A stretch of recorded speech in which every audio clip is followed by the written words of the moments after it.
So before you came in, we're talking about Olori Sekinat's comments that all men, that there's no, the man that doesn't cheat hasn't been born. And we're thinking maybe it applies to Obas and kings because she's married to Elegushi and obviously has a second wife. So let us know, what are your thoughts on kings marrying multiple wives? And as a king, how many wives do you have or do you plan to have? Thank you very much. Well, I partially disagree with what Olori Sekinat said. Partially. Partially. Yes, because, well, men generally, one way or the other, you know, because of lust, they will cheat one way or the other. But why I said I disagree, because it makes it a generic thing. Yeah. And not all men cheat. Not all men cheat. So if you want to talk in terms of the ratio or the percentage based on statistics, well, fine, we'll say men cheat. Yeah. But not all men cheat. Right.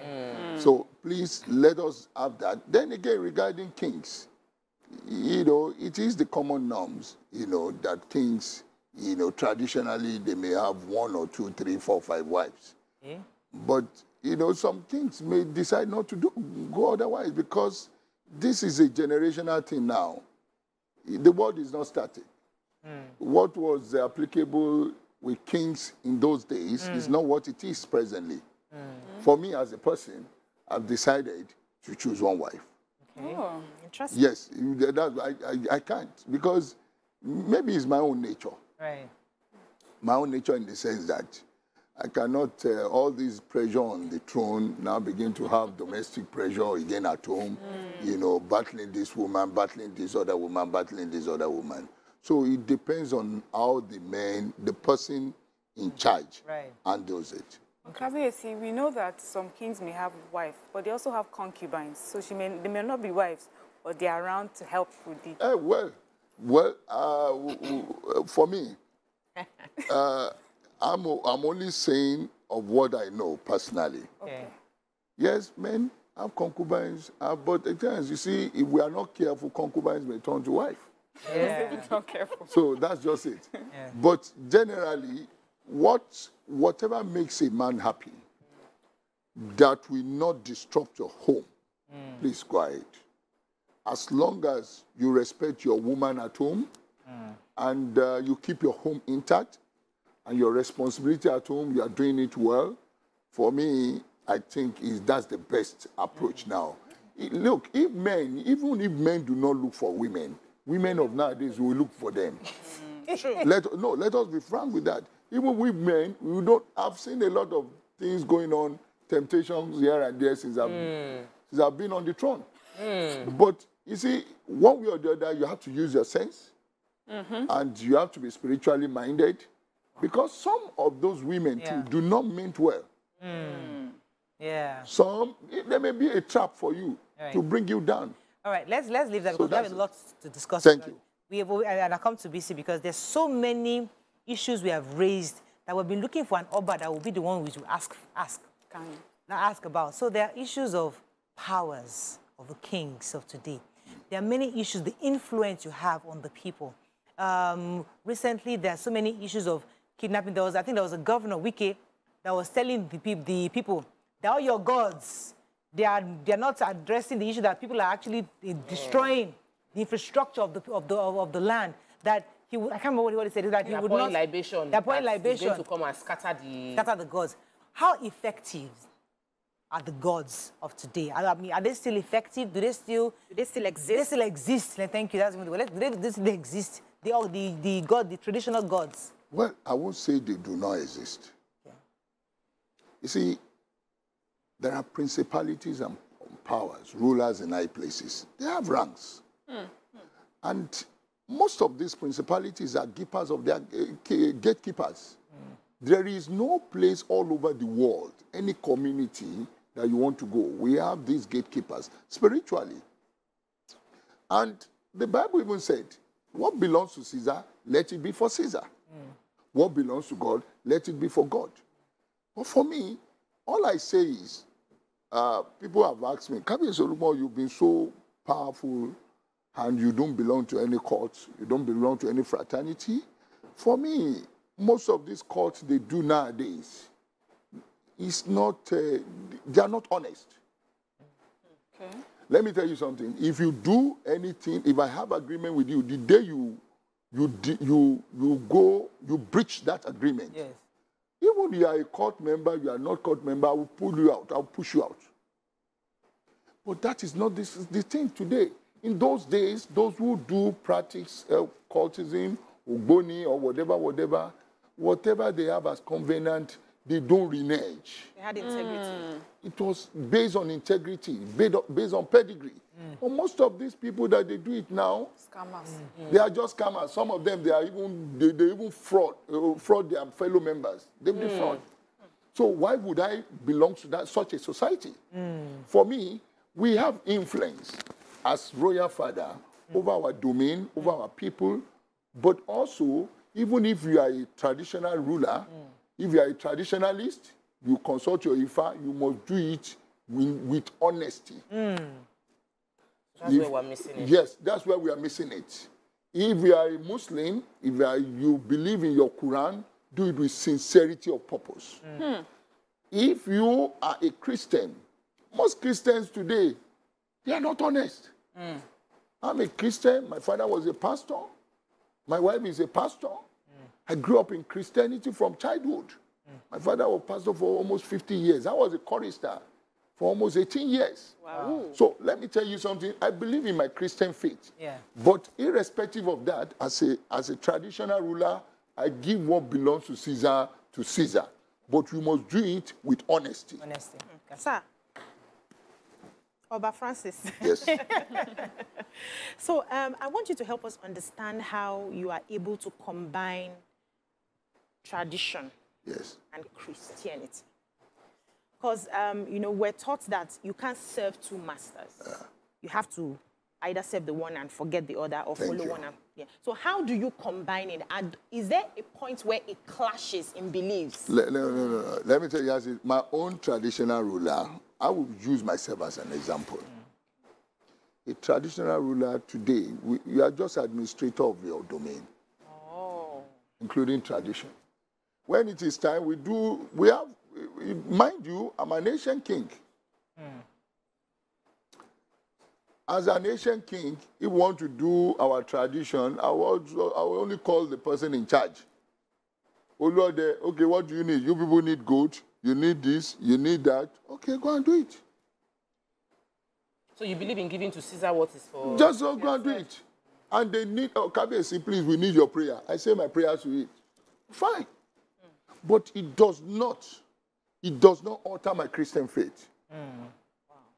Because if it will alter my Christian faith, God wouldn't have destined me to be a king. Do you understand?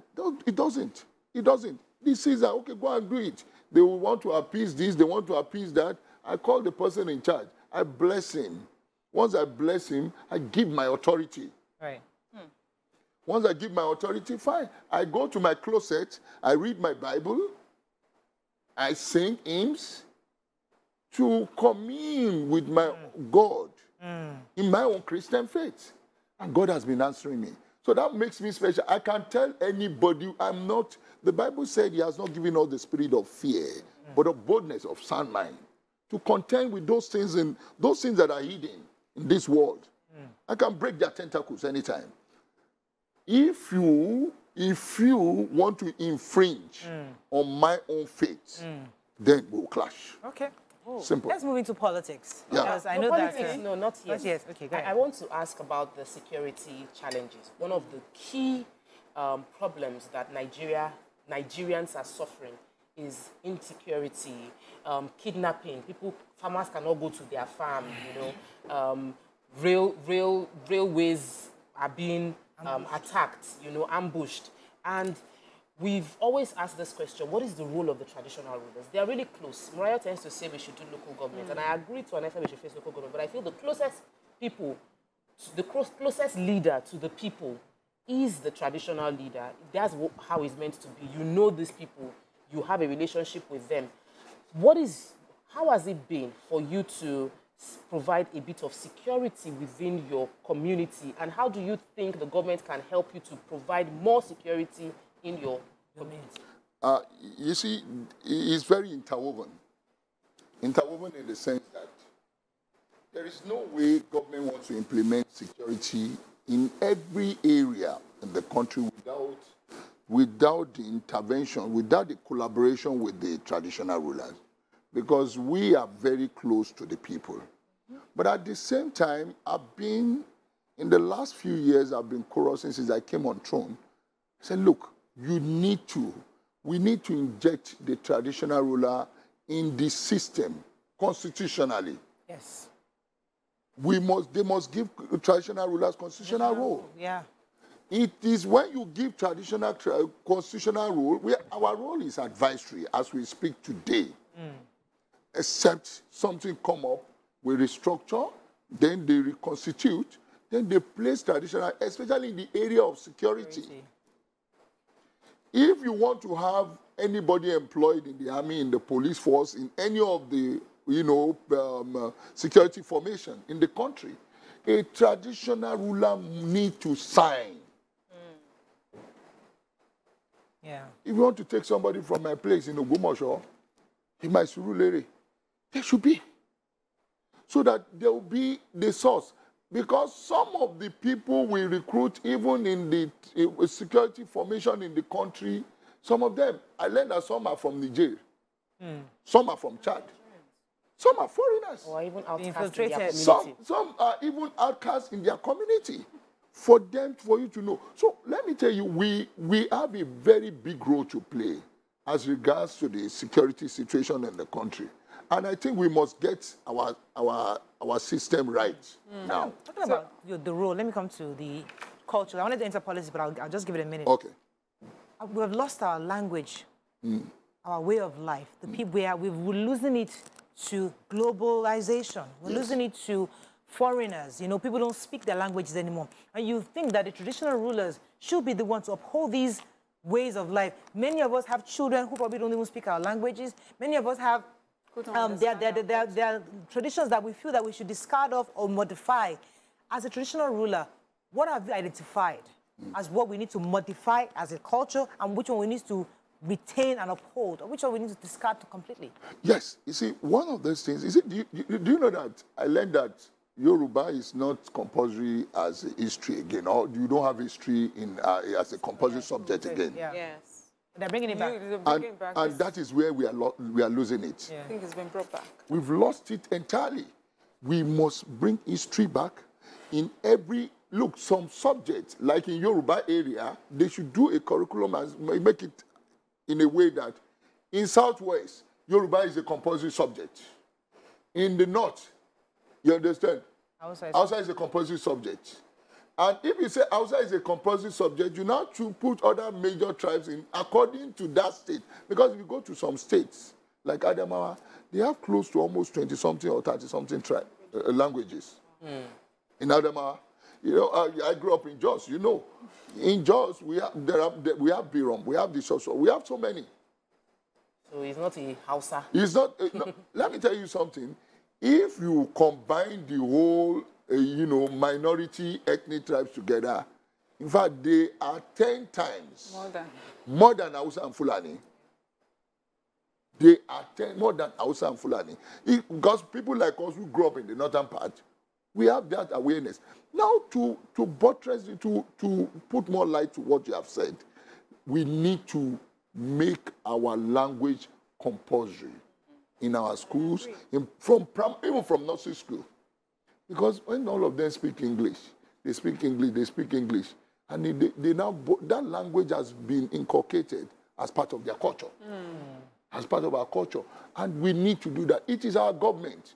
Some of these government policies are not in tandem with our culture and tradition. So the government must change some of those things. Good. That's the only way. Kabiyesi, one of the things we were looking forward to when we had your comment is that there's some issues that come up on this table, and we would like to know the traditional perspective and how to handle it. Yesterday we talked about, we addressed the story of how siblings had found themselves in an incestuous relationship. And this happened in the southeast. And they said some things over them and banished them. I would like to know, in your domain and in the southwest, what are the traditional ways of handling some of these ill, that happen within our community? Every day, nearly every day, we read stories of fathers with their daughters, things that we would normally not even say with our mouth, but it has become the norm. And we handle it in court. But traditionally, how are we supposed to handle this? Well, you see, well, it's happening in this part of the world. But at the same time, it's a global thing. It's a global thing. But it's very strange in our own area here when it happens. And what do we do? You see, we are coming today. You see, forget, because I'm a Christian, I will tell you, we are at the end time. Right. At the end time, some of these issues manifest so much. But the way Satan is winning people to his own kingdom also, those of us who we know you belong to that kingdom of light, we have to continue to pray and preach to people. The only thing is just, awareness. Yeah. And our government, they are not doing all that. You see, we have forgotten, we have put our culture, our tradition aside. It is a taboo when two siblings are having sexual affair with each other. To me, it's a curse. It's a curse. It's a curse. So for us, we traditional ruler will continue to pray. We'll come in with our God spiritually. But at the same time, also, the government need to do some certain things, some awareness that you need to do. Yes. It's just what we call immorality. Immorality. So some of this immorality, if you go to America, their own is just sodomization. So it's like that everywhere. Right. But God Almighty will intervene. So let's talk politics, because I know that your state is, or your state is a PDP state, I would say. Yes. And your governor is PDP, and we're hearing whispers that you are doing APC. And I think, how can you be in a PDP state and be doing APC? Please, Oga, which one is it? Are you supporting your governor? Is your governor supporting APC for the presidency? What exactly? He's part of the G5. Yeah, he's part of of the G5. He's part the of rebel governors. Let me PDP. tell you, my governor is a very outstanding governor. Fantastic man. He has performed excellently, but so unfortunate that their party came up with the wrong presidential candidate. Okay. And what they are saying, those people, please, people should not misconstrue the G5. We have said it from day one. Even prior to both primaries of PDP APC, there was a declaration in Asaba. All 17 southern governors, southwest, south, southeast, and they all agreed. It was a declaration. And there was no dissenting voice. All of them unanimously agreed that power should come to South. Now, all of a sudden, I think we have about 2 or 3 of them are Judas. One of them is the one in that is Okowa. The other one, Udom. And the other one, Obaseki. For us, it is wrong. And you see, what this G5 are saying is that, look, if we want to unify Nigeria, we must unify our party. And all the people, the ones from the South, they agree that, look, we have already said power should come to South. Why would we do otherwise? And on that premise, I told my governor, Engineer Sheyi Makinde, look, power must come to South. He said, Kabesi, I agree with you. And on that premise, we look at the people, we are saying power should come to South. I agree with him. He agreed with my point. He agreed with my stand. I'm the deputy chairman of your state Oba's Council. And on that premise, we had meetings, all the traditional rulers. Sheyi Makinde must come second term. But at the presidential level, it will be Asiwaju Bola Ahmed Tinubu. It was unanimously agreed. I can say it clear and loud. Public, I've said it in Oyo State on the radio. I've said it on the TV. And I'm saying it here today. Before, go and check my Arise TV interview. Before the primaries of APC and PDP, I've said it. It is inevitable power must come to South. No. And even what has driven my inspiration now is the issue of El-Rufai. If an high-ranking northern governor who come out and be saying that, look, if we all agree on the basis of fairness, justice, and equity, let this power come here. And let me tell you, people who are saying, some people say, Akabesi, why don't you think of Obi? I said, no. Obi is a fantastic man. I don't have any issue with him. But he does not have the spread. If for us who are clamoring for power should come to South, we must put a candidate that has the spread, that his party has the spread, that has a national outlook, that can deliver with competence and experience. That's why we decided that, look, it's Bola Ahmed Tinubu. I'm a first-class monarch. I have some friends who are traditional rulers in the north. I speak Hausa fluently. I know them. I grew up them. I spent 14 years in the north. And some of them also share my view. Some of them also share my view. So Seyi Makinde, let me tell you, by special grace of God, Oyo will batify. On 25th February, I can say it. I can say it loud and clear. All right, Oyo will batify. Let me throw your questions. Go ahead, you know, we talk about Oyo State is always, in American terms, they say swing states. Swing state, yes. Because Oyo has gone from party to party.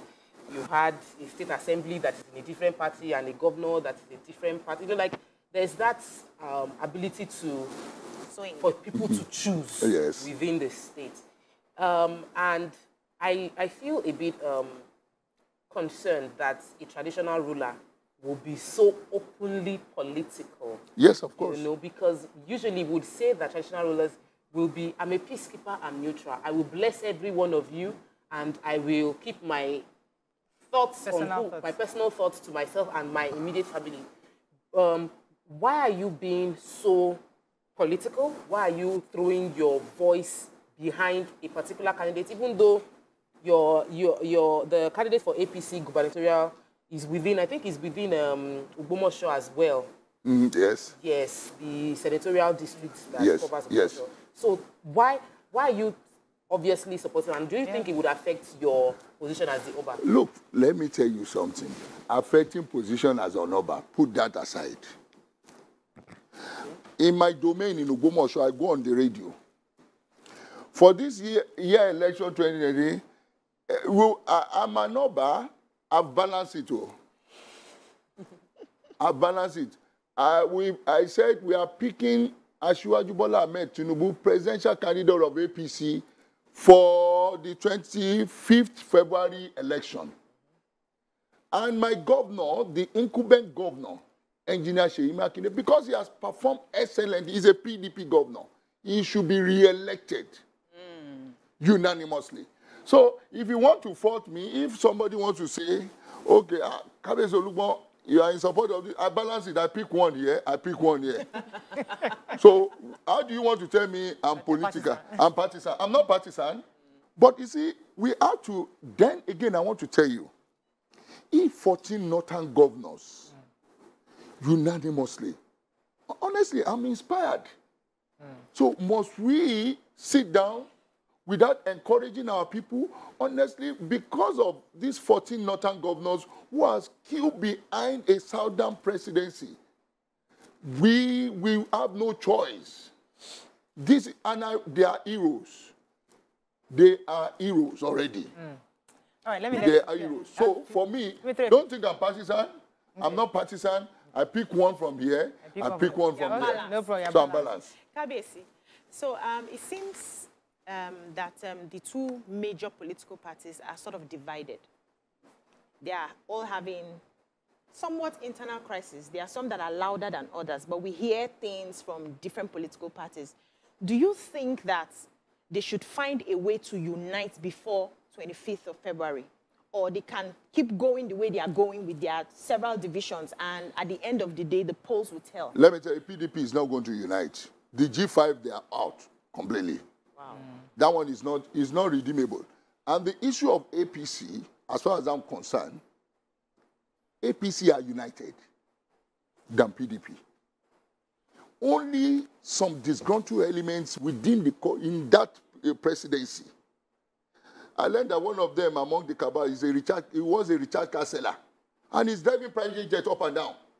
Oh, so you know the names of the saboteurs? Don't worry, I won't mention their name. Oh, after election, I'll mention their name. But I learned that one of them was a Richard Kassela. And a Richard Kassela has become a billionaire today. We need to check all that. Do you know that let me tell you, 133 million Nigerians are living in abject poverty. Do you know what that means? So we need to, for me, as far as I'm concerned, I think only some miscreants, some disgruntled elements, if I call them some elements in the presidency, but I would call them some disgruntled elements. They try to have their way prior to force a candidate on the whole Nigerian. And all these people could not have their way. Now, what I'm saying today now, Nigerians, we must be united and make sure my own is power must come to South. Let us have a Southern president. Let me ask you quickly. Go ahead. Yes. So I'm curious to know why your choice is. Could you give me specifics why your choice is Bola Ahmed Tinubu? Yes. Now, on the issue of political balancing, he has a spread across the nation. He's so competent. He's very apt. He's, when I mean apt, very brilliant. He has been tested. Some of the programs, some of the policies Asiwaju implemented in Lagos are what most of the state governors copied all over the federation. The issue of LASA signage, it started here. And look at it, they replicate it in Oyo. They replicate it in some of the taxation policies here in Lagos State. It's what is replicated in all over the federation. Most state government. So the man has been tested. He has the experience. He has the network. And let me tell you, one thing I will give to him is a thinker. And he's a doer. Let me ask you this question that's in my head. If PDP had picked Peter Obi, for example, as a carrier, because he's a Southerner, would you have supported Peter Obi? Well, for me, if PDP had picked Peter Obi, maybe that would give me another second thought. Okay, so yours is a Southerner, must be the president, but regardless. You see, that would have given me a second thought. Because, well, people will say he's a young man, is this, that. But again, he's not as experienced as Tinubu. Yeah. Let's look at that very well. He's not as experienced as Asiwaju Bola Ahmed. Okay, we have to wrap up. No, well, you see, because he was also... Nigeria is a very complex state. Okay. Look, you can't judge an administrator, somebody who was once an administrator in Anambra, compared to somebody who was once an administrator in Lagos.